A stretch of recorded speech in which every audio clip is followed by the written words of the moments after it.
Donc un climat qui change, c'est aussi un climat où les événements extrêmes n'auront plus les mêmes fréquences ou les mêmes intensités. Et cela conduit à une réflexion très importante, par exemple dans les secteurs de l'assurance, sur l'évolution du risque auquel nous serons exposés dans les décennies à venir. Là où les changements seront les plus spectaculaires, c'est autour de l'océan Arctique. Donc, ce qui est présenté ici, ce sont des simulations d'évolution de la surface couverte de banquise. Donc, j'ai expliqué tout à l'heure qu'à la fin de l'été, au mois de septembre, l'extension de banquise est, sur les dernières années, de l'ordre de 6 millions de kilomètres carrés. Dans le scénario 2.6, les résultats sont représentés sur la courbe en bleu. On aurait encore de l'ordre de 2 millions, 3 millions de kilomètres carrés de banquise sur l'océan Arctique à la fin du siècle. Si on considère le scénario 8.5, donc c'est la courbe en rouge, on aurait en moyenne moins de 1 million de kilomètres carrés de banquise dans la deuxième moitié du XXIe siècle.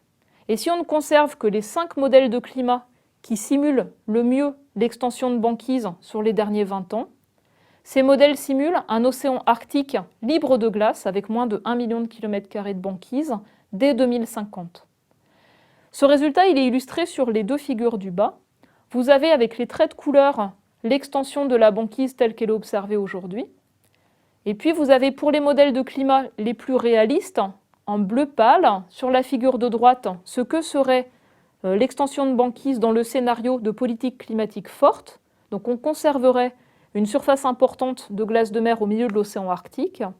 Et dans le scénario de poursuite sur le développement actuel, on aurait vraiment une modification profonde du climat arctique avec une absence de glace de mer en fin d'été. On a évidemment sur ce type de changement un mélange complexe d'opportunités et de vulnérabilités selon les différents acteurs économiques et également selon les écosystèmes concernés. On observe déjà des bouleversements des écosystèmes arctiques avec un mouvement donc des animaux, en particulier des régions tempérées vers les régions polaires. Enfin, les conséquences directes des émissions de gaz à effet de serre sont dans l'acidification des océans. Dans le scénario de politique climatique forte, le 2.6, on aurait la poursuite d'une diminution du pH de l'océan, donc une baisse déjà observée de 0,1 unité et la même amplitude au cours de ce siècle. Par contre, dans le scénario important, le scénario 8.5, le pH de l'océan pourrait perdre encore 0,3 unités. Ça veut dire qu'on aurait 1000 fois plus d'ions hydrogène dans les océans. Alors les conséquences, elles ne seront pas les mêmes pour toutes les régions. On atteindra en fait des conditions de sous-saturation pour la fabrication de l'aragonite ou de la calcite, donc ce qui est critique pour les squelettes des micro-organismes marins, d'abord dans les régions polaires et puis plus tard dans les régions tropicales. Donc ce qui est important de noter, c'est que le changement climatique va affecter tous les processus liés au cycle du carbone.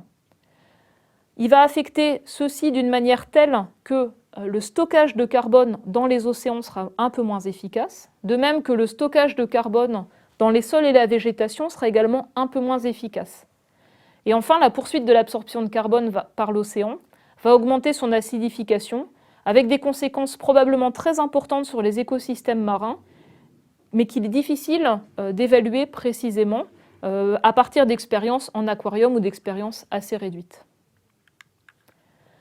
Et puis pour terminer, donc un climat qui change, c'est un climat où on aura une fonte des glaciers, on aura une fonte et un écoulement qui va changer des calottes du Groenland et de l'Antarctique.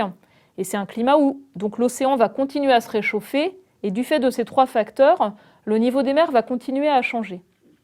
Dans le scénario bas, le RCP 2.6, on estime en moyenne que la montée du niveau moyen des mers va se poursuivre et va se poursuivre à un rythme plus important qu'au XXe siècle. 20 cm de montée du niveau des mers au XXe siècle, 40 cm simulés à horizon 2100. Donc une montée du niveau des mers plus importante, et ça c'est lié à l'inertie de la réponse des océans et des glaciers. Dans le scénario le plus haut, le scénario 8.5, on estime que le risque supplémentaire de montée du niveau des mers pourrait atteindre typiquement presque 80 cm à horizon 2100, et on ne peut pas exclure un risque eau qui aille jusqu'à 1 mètre à horizon de 2100. Je vais préciser par la suite les incertitudes qui ne sont pas prises en compte dans ce calcul. En ce qui concerne l'évolution du niveau des mers, il sera plus important dans les régions tropicales, loin des calottes. Si on a une fonte des calottes, on va avoir une réponse spécifique liée à des changements du champ de gravité et au rebond des continents à leur voisinage. Donc c'est dans les régions tropicales qu'on aura la montée la plus importante du niveau des mers, avec donc des préoccupations très fortes, à la fois pour les îles plates, comme dans les îles du Pacifique, mais aussi pour les grandes zones de delta, comme en Asie du Sud-Est. Donc le niveau moyen des mers va probablement être plus important dans tous les cas au XXIe siècle qu'au XXe siècle, et par contre, son amplitude dépend principalement du scénario d'émissions de gaz à effet de serre. Le scénario le plus optimiste donne lieu à une montée supplémentaire de 40 cm. Maintenant, j'ai besoin de détailler quels sont les points incertains par rapport à ce risque au niveau des mers. Seul l'effondrement des parties marines de la calotte antarctique, s'il se déclenchait, pourrait entraîner une montée des mers plus importante que ces calculs précédents. Et on estime, à horizon de 2100, que ça pourrait représenter quelques dizaines de centimètres en plus. Il est très difficile d'évaluer précisément cet ordre de grandeur-là.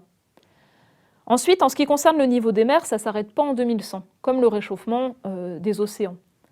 Pour l'horizon de 2300, c'est-à-dire dans 2 siècles à l'avenir, le scénario bas conduit dans tous les cas à une montée du niveau des mers de l'ordre de 1 mètre. Alors que le scénario haut, le scénario 8.5, conduit à une augmentation du niveau des mers qui continue à augmenter au-delà de 2100, avec d'ici à 2300 un risque entre 1 et 3 mètres de montée du niveau des mers. Et enfin, on peut également avoir des effets qu'on peut considérer comme irréversibles sur le long terme.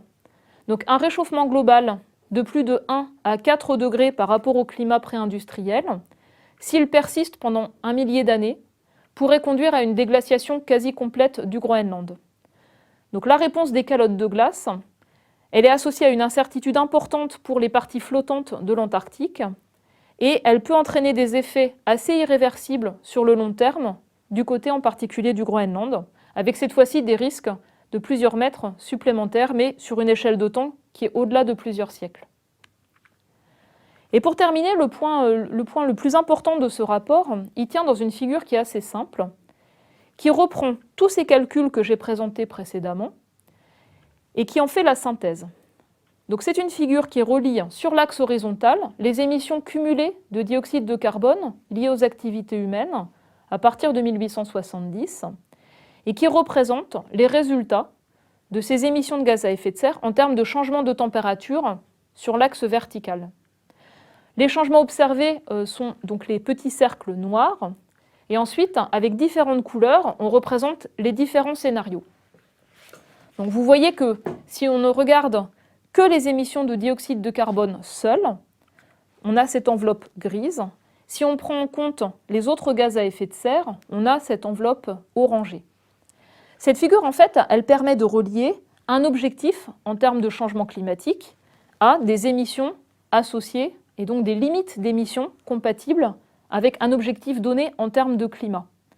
Lors de l'approbation du résumé pour décideurs du rapport du GIEC, ce constat-là a donné lieu à des discussions très dures avec essentiellement 2 pays qui étaient très réticents à intégrer cette conclusion scientifique.